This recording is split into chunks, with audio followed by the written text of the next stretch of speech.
Welcome into the Backroads Bill podcast. I'm Ben, and this week we are going out west to Northwestern Ontario to visit a place you might have heard of on this podcast, Wawa. We talk about it quite a bit on this show, and there was a significant archaeological find that happened a number of years ago, but it's now finally coming to public light. It's finally starting to get into the public eye more as the research and all of the stuff that has to happen in the background is starting to finally finish. And we are very pleased and honored to have on the show for the second time a local historian, Johanna Rowe, who we've had on before on this podcast. And she has very much been involved in this find. From pretty much right from the beginning. So if you want to learn more about the report as we dive into it in this episode, you can go over to ocare.ca. We'll put the description, the link of that website in the description so you can read the final reports. That's like the official website you can find stuff out on. But again, a really cool archaeological find that happened here in Northern Ontario. That is global. That is like a global big find for this runestone that they found, which is really, really neat. We are going to get to all of that, including the process of what happened, not where it is, but the process of kind of what goes into trying to uncover and deal with this archaeological find, as well as the next steps, what it's going to look like maybe in the future, etc. So we're going to get into all that, but before we do need to thank today's lead sponsor, the North Bay Regional Health Center Foundation.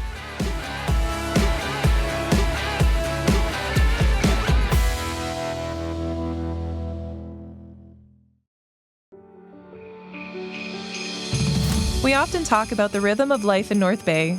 For Amanda, that rhythm was fast. Hockey practices, baseball games, juggling a full-time career, and keeping up with two energetic boys. But life hit pause after routine surgery led to a call she never expected. Stage 2 breast cancer. No symptoms, no warning. Suddenly, Amanda was facing a double mastectomy, reconstruction, weeks of chemotherapy and radiation treatments, and several additional surgeries. The path ahead was overwhelming. Through every stage, one question stayed with her. How do I keep being mom for my boys? Amanda's care team at the North Bay Regional Health Center made all the difference. They understood how deeply she wanted to hold on to familiar routines, cheering from the stands, being there at bedtime, staying present in the moments that gave her strength. Their compassion kept her connected to the two people who kept her fighting. She stayed present. She stayed grounded. She stayed mom. This holiday season, help ensure patients have access to the exceptional care they need during life's most challenging moments. Your gift helps patients like Amanda stay connected to the people they love while strengthening healthcare for families across our region. Visit nbrhcfoundation.ca or call 705-495-8125 to give.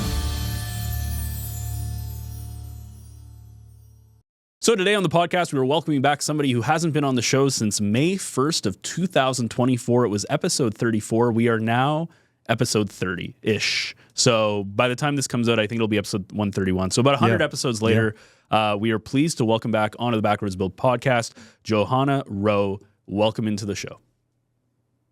Thanks, Ben. I appreciate your interest in the Wawa area and asking me to come back on.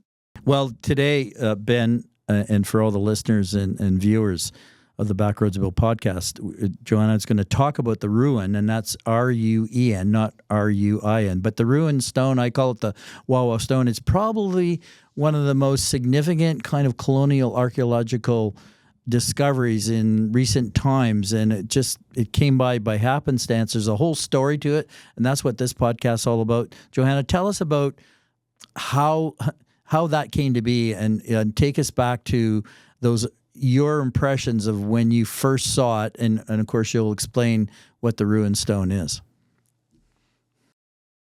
Yeah, so I found out about the rune stone from a researcher who was talking to the property owner back in 2017, I believe, and I got a hold of the property owner, and he said, "Oh yeah, there's something on my property. You'll probably be interested. I don't think it's anything, but have a look at it and see what you think." So I went to his property, and there was a location where a gentleman from the area found that there was 2 trees that were pushed over by the wind and natural causes, and the bedrock was revealed underneath. The bedrock had a few markings on them. There weren't very many in the initial reveal. So they pulled up a little bit more of the moss, and there seemed to be more markings. And in another section, there was what looked like to be an image of a boat with people in it that were uncovered under a tree as well. So um, it was a really interesting staring at this for the first time. It's one of those things where you feel like you should know what it is, but your body is telling you that there's something that you're not able to comprehend here. But it's something. So it was a bit of excitement, a bit of nausea, to be to be frank, just because I knew things were shifting, just from the looks of what was in the ground on this rock. You knew it was man-made. You just your my brain was in overdrive trying to make sense of it. So I asked the property owner if he was okay to take some pictures and send them to some archaeologists that I knew. Um, I sent off some pictures to a variety of archaeologists, and it took me about a year to find an archaeologist that had the time and the ability and the interest and the capacity to get back to me. And the archaeologist was Ryan Primrose. He is from O'Care, Ontario Centre for Archaeological Research and Education out of New Liskeard. And he visited the site with me. He sent some photographs to somebody he knew was involved in the history of languages. And that gentleman put us in touch with a runologist, the world's leading runologist out of Uppsala. He's since retired professor at Uppsala University, Henrik Williams. And he was able to definitively say that it was a type of Futhark alphabet, which was created um, by the Scandinavian culture about 1000 AD. There's lots of rune stones in Northern Europe where the Scandinavian culture have left their mark.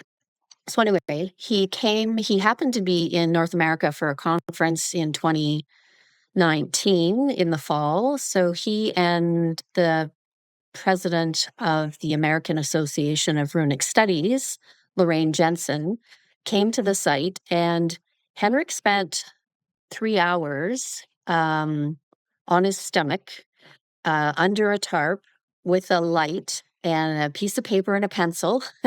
And he methodically ran his finger down each crack and crevice that was carved, just because it wasn't, the carvings don't really pop out, especially with the light conditions and whatnot. You have to really do some close analysis.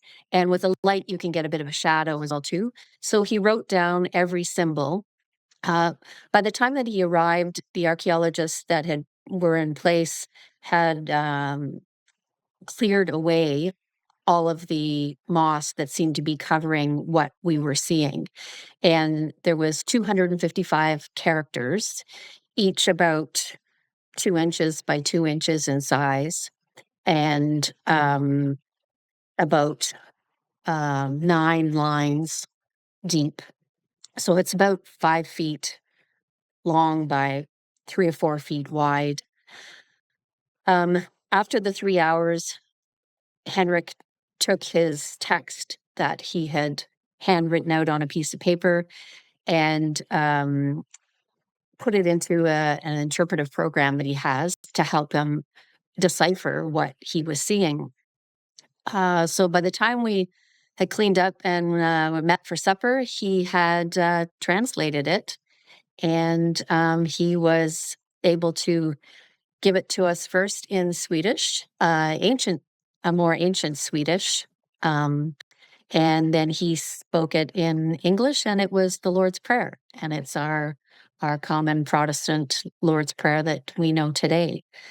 So with some research and some documentation, and he was able to definitively say that,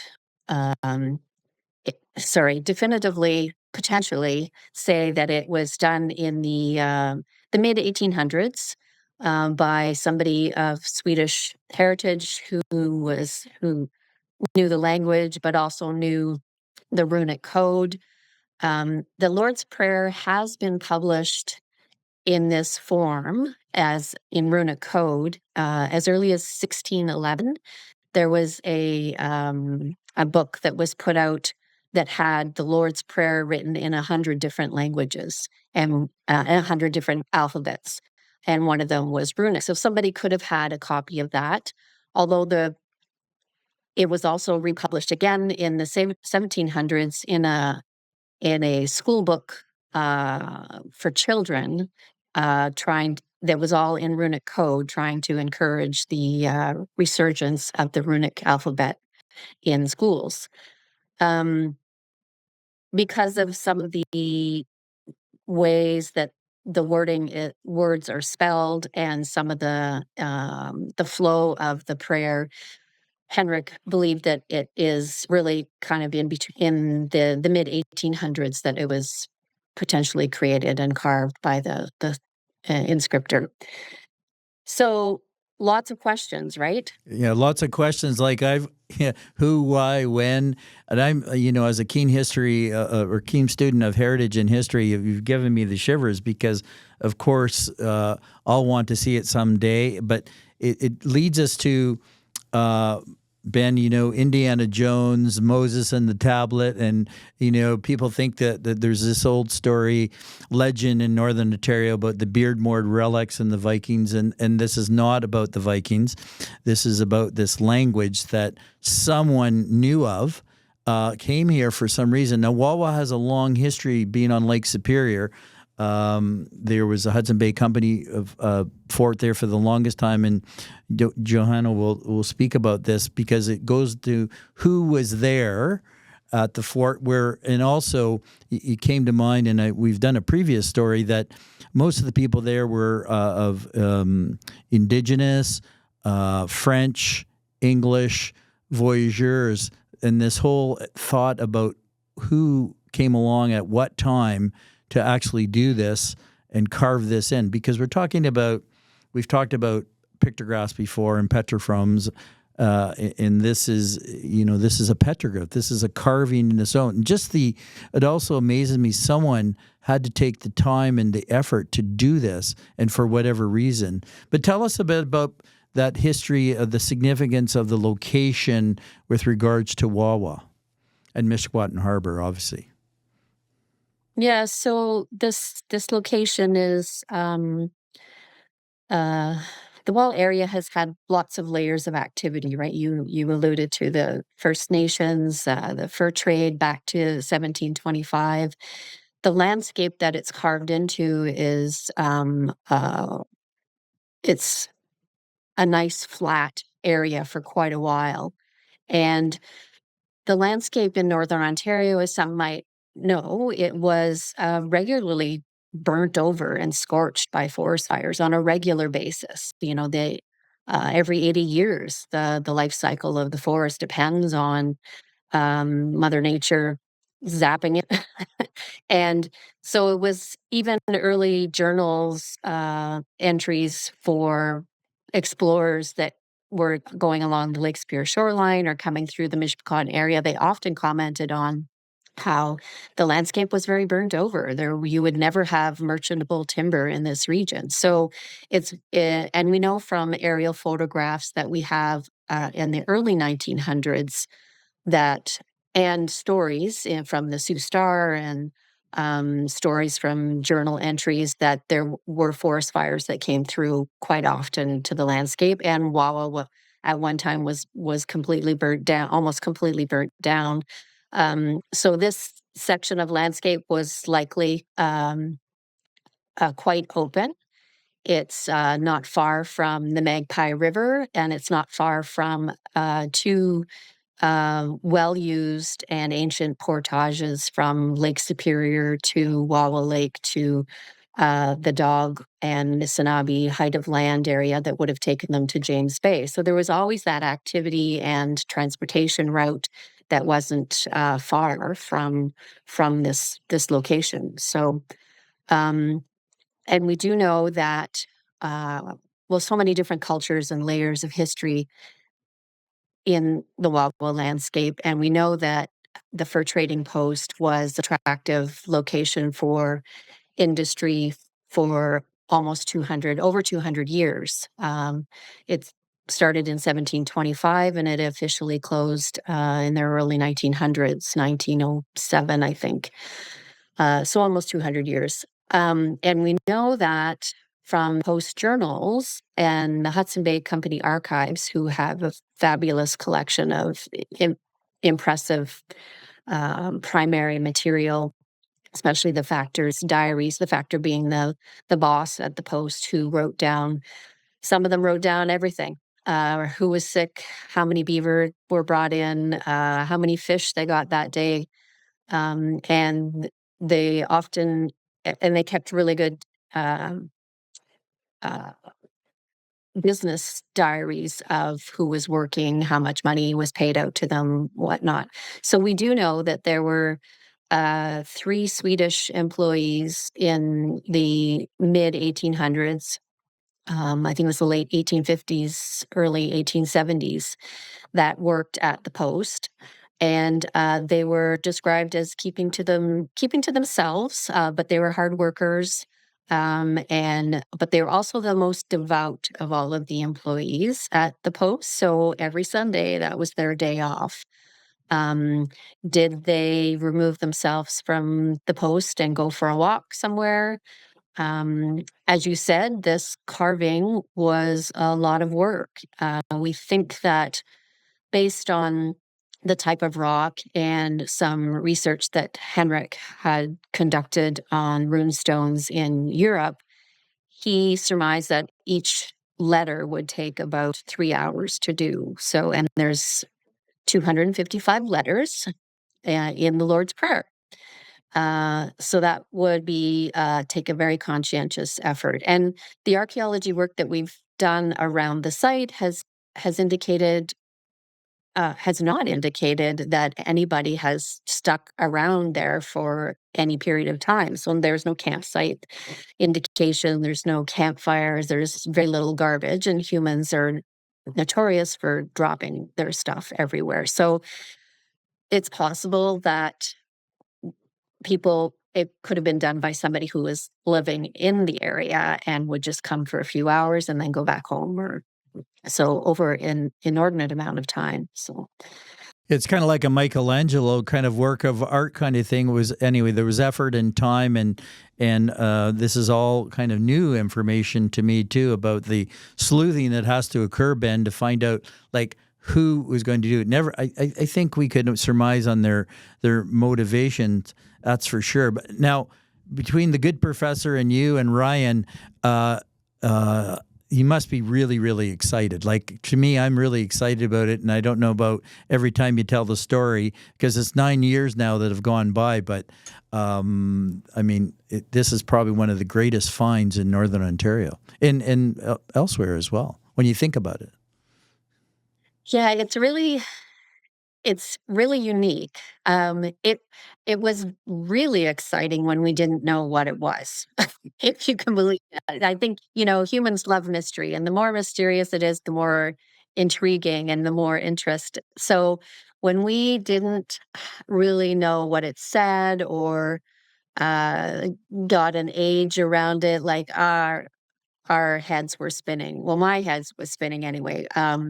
The archaeologists that I'm dealing with, Ryan and David, were really good about, okay, calm down, Johanna. We need to go use the scientific theory here, and not try to prove what we want it to be, but prove what it is, uh, what it is. He used the null theory that we don't know what it is. So let's just start from zero and work our way up. So, and we still have lots of questions.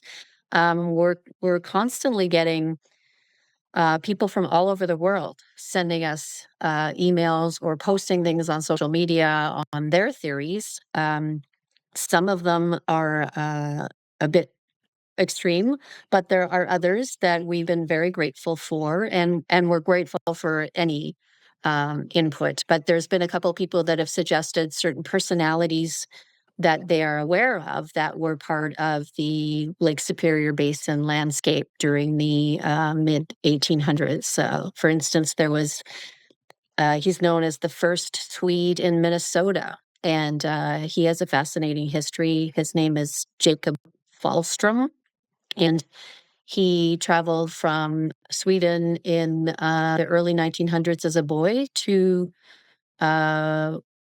Port Albany on Hudson Bay, and went down the river system to Lake Winnipeg and then into Minnesota. But we know from Hudson Bay Archives that he was in Fort William in 1816, I believe, and in Sault Ste. Marie in 1817. But the reason he's of interest is that he was a Methodist missionary, and we know he had a Bible.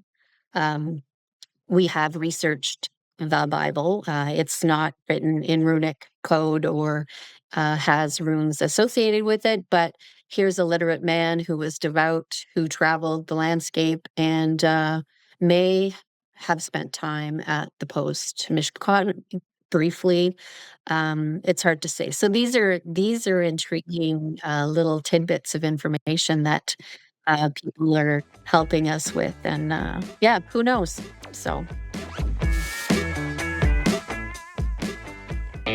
It's almost that time of year. Early mornings at the rink, fresh notebooks and backpacks, and a community gearing up for another great season of varsity sports. At Source for Sports North Bay, we're proud to be part of it all. Whether it's finding your kid's first pair of skates, gearing up for tryouts, or outfitting your team for the season ahead, we've got you covered. Because here, we're not just a sports store, we're neighbors, coaches, teammates, and fans. And we're proud to cheer you on every shift, step, and stride of the way. Visit Source for Sports North Bay at 1321 Fisher Street and let us help you along your way.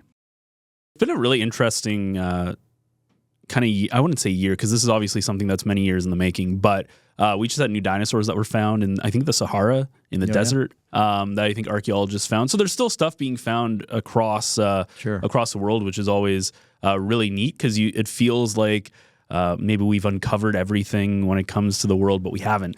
And so for you, Johanna, of course, like being an historian, to be part of something like this is probably immensely Couldn't exciting. have happened to a better person. Yeah. No, seriously. No, yeah. Make this up. No, you can make this up for sure. And and it's so fascinating. But maybe you can shed a little bit of light on why did it take. So why is, number one, has it taken so long for the process of finding it to now where we are here, where you guys are kind of getting ready to unveil it and really kind of go to that next step? Why is it something that's taken almost a decade in the making? Yeah. So, well, of course, there was COVID. Yeah, Yes. that's true. Yeah. So so we couldn't even get together, even outside. It was, and my team is in New Liskard. Henrik is in Sweden, and we also, with the guidance of Henrik and the American Association of Runic Studies out of the States, they really impressed upon us the importance of taking our time. Like, you don't want to just blast it out to the world until we've done the research, right? So the evidence that could give us more evidence of who and why and when is potentially still in the ground, and it's on private property. So you have to respect the owner and always ask permission for access. Let them know when we're going to be on the landscape, what our plans are. Are you okay with that? We're going to be digging some holes. Does that work for you? getting people to dig the holes, and then doing it with people seeing you digging it. Because I think once people know the exact location, they'll be surprised at how accessible actually it really is. Um, so, and we still have lots of questions. So, I think any good journalist or writer knows that you can't just throw stuff out there to get people's attention. You need to have done your homework, and you need to make sure that you've got all your ducks in a row. And then there's also the incredible sensitivity of the site is because it's quite accessible, um, other than it being on private property, and people shouldn't be trespassing, that we know what humans are like. Not all humans, of course, but there's the odd one that would want to go in with a hammer and chisel potentially and leave their own mark or take a souvenir or and unfortunately, I've already had people ask about, where is it so I can go take a rock sample? And so yeah, we will really want to make sure we've got everything in line before we reveal it to the world. So Then how does it work with it being on private property and this being a significant archaeological find? What does the does Wawa or the government come by and offer potentially money to buy the piece of land it's on? Does it remain private property? I don't know if you know the logistics of that part, because if people are coming to it, it is on private property, and I'm sure that the person probably doesn't want, well, unless they try to monetize it, probably doesn't want people trapezing all the way through their property, right? Well, that's the next steps, and I think that's a good segue to tell us what's happening right now and what will happen. yeah, so that's what we're working on right now. Is the property owner has been great, very supportive. We have a lease arrangement for a period of a couple of 21 years, which is the maximum you can do when it's within the municipality. We're talking to the municipality about adjusting his boundaries to let them know that we've got this lease arrangement. Um, it has been registered with the province as an archaeological site, so it's protected that way as well too. But yeah, we're still learning as we go, and we're at the point now where we're trying to come up with a design for protective platform or something over top of it as the base of future Northern Ontario Heritage Fund grants to help us design a, a proper shelter or building, put in interpretive plaques and landscape a bit of a trail from a parking area.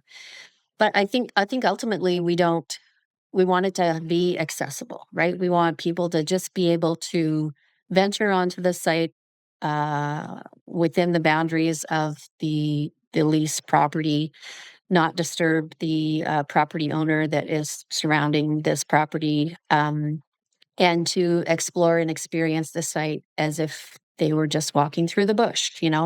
Um, we we still don't know if there's more, right, on this at this property as well too. So we have to be very cognizant of that. Whatever we do, we don't want to be destroying evidence or other artifacts on the location. So we're still very new at this, and as much as we want everybody to come in and enjoy it and experience it and help us to celebrate this unique artifact that was left by another culture that appreciated the landscape. We also want to make sure that we're doing it with integrity and we're able to protect and promote and interpret all at the same time with a nice balance everywhere. I guess that's also like one of the things I was thinking of is that I know we talk about integrity and keeping it there, but you could theoretically, cut it out of the rock and like put it in a museum, right? Like I guess from an historian standpoint, where's the line of I'm going to take said object out of its environment and bring it into a museum to where I'm going to leave it and build an attraction around it? Like what's that What's that line, I guess? Well, there's a lot of bad stories about people that have done that in the Yes. past. So Well, and I think that's all part of it, right? Is it's because of the content, like a prayer, like that's pretty uh, personal, it's spiritual. So you have to think that the spot was chosen for a reason.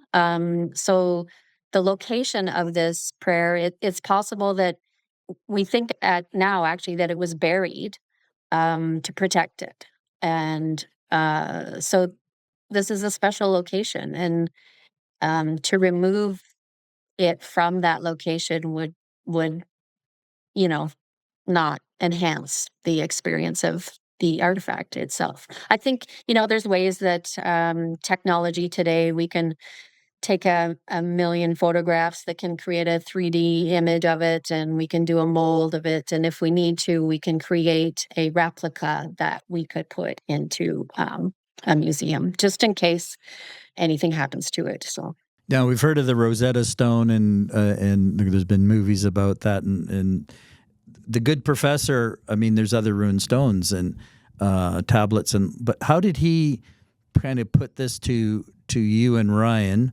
about the significance of this find? Because I mean, I think this is a really big deal, and it is a big deal when you think about it in archaeological, chronological timelines in North Bay, especially from a colonial perspective. yeah, well, as far as he knows, it's the only Lord's Prayer runic stone in the world. It's the longest authentic rune stone in North America. There aren't a lot in North America, and a lot of the ones that are in North America have been debunked, kind of thing. They're not like an authentic Swedish person writing in runic code. Um, so yeah, it's unique. And if you've traveled to Europe at all, and follow anywhere that the Scandinavian culture have traveled, and they traveled a lot, um, there's runestones all over that are dedicated to a person, to a battle, to a bridge, to a transportation route, to I think Denmark's birth certificate is basically a rune stone, written by a little Bluetooth. So they have significance. I don't think it's really set in to me yet how significant it is. Uh, it's for me, it's more of a holy crap moment, and you think you know but you don't know what you don't know, and um, there's so many layers to the landscape around here with the rich First Nations history that we we acknowledge, and we don't know a lot about either. And there's finds there that are telling us so much more about how deep their heritage is. So this is just another layer that is written in stone. literally and figuratively. Literally. I think it's for you, and Johanna is a historian and has published many books and knows the Wawa history. I think for you, someday it will strike you that it is so significant. For me, when I first heard of it, I thought, of course, I want to selfishly want to do a story. And for listeners and readers, you can go Backroads Bill, Village Media, Wawa Stone, and the story will come right up. And there'll be other stories to be sure. And we've done many stories in the past, which kind of leads me as we kind of wind down this podcast, because we talk about this, because I'm looking forward to when all this comes to its fruition, whenever it does, logically and with sensitivity. But just give us a quick update, because your next book is on A.Y. Jackson, Group of Seven, summered in the Wawa area. That's another chapter in your life where you just have been trying to recover not only the paintings, but obviously the big trick is to get the permission to publish these things, and the whole story about him being in Wawa. And we've done stories about this, but give us an update, because I'm looking forward, hopefully in 2026, to see that coffee table type book. Well, yes, the draft is done. There'll actually be 2 books. I'm working with Tacona Press out of Sault Ste. Marie, and we've decided that my book is based on this memoir that was written by the family that owned a cottage with A.Y. Jackson, that includes original photos of AY painting, but original photos of some of his sketches and artwork, which are oil paintings that he did from Batchewana to Pakasaw and a lot in the Gargantua and Mishkocotton Bay area along the Lake Superior shoreline. Um, so we've decided that the memoir, which is 29 pages with these great photos, needs to be printed itself. And then at the same time, my book will be excerpts from the memoir, but also include research and stories and memories of other people in the Wawa area who spent time with A.Y. Jackson and had memories and adventures with him. So those will both be coming out. The launch date is potentially June 1st, 2026. And we're going to be doing it in a location that was important to the members of the Group 7, but I'm going to keep that a secret for now. So. Okay, well, Ben, that's another reason to have you back. You might be the only three-peat person that we've had on the show, which for now. For now. But I know that's a big part of your life, and then of course there'll be another book concept or the like to think about with the Wawa Stone, the Runestone, and all these other things. But, oh boy! Oh boy is right, and I look forward to always look forward to. I didn't even think of that. Yeah, well, again with the A.Y. Jackson, Ben, going down to see and this has been done before, but I call it georeferencing. Where he stood and sketched or painted or took a photo of it, and then being there and then seeing his painting, that's always a big thrill to do that. And of course, I love Lake Superior, so there's even more affection to that. Johanna, thank you for being on the Backroads Bill podcast. We'll have you back again, and you're one of those heroes of Northern Ontario that is really, protects and makes sure we know about our Northern Ontario heritage. And thank you so much. It's my pleasure, Bill. Thank you for asking me. So a big thank you to Johanna for coming on the show. It's always a pleasure speaking to her, and what a great story and a great find for the community. Again, this is a global thing. This isn't just a Northern Ontario neat find. This is something that is making waves in the global sphere, which is so cool to see that happen effectively in our backyard, even though it's about 14 hours from where we are. Still need to see it in kind of this smaller part of the world. And again, you can head over to ocare.ca to read the final reports. The link is in the description. So all the official stuff, anything you'd want to know, ocare.ca, just go over to, I believe it's the projects tab. It's the second tab on the home screen. And it's like the first thing that pops up. So again, you can check out ocare.ca for that. And if you want to find more episodes of the Backroads Bill podcast, which come out every Wednesday, you can find them on your favorite podcast player on northbayecho.ca. The video version is on the North Bay Echo YouTube channel. And of course, you can keep up to date with all of our socials on Instagram, TikTok, Facebook, etc. under the moniker North Bay Echo. So thank you so much again for listening this week. We will see you again next week for yet another Backroads adventure.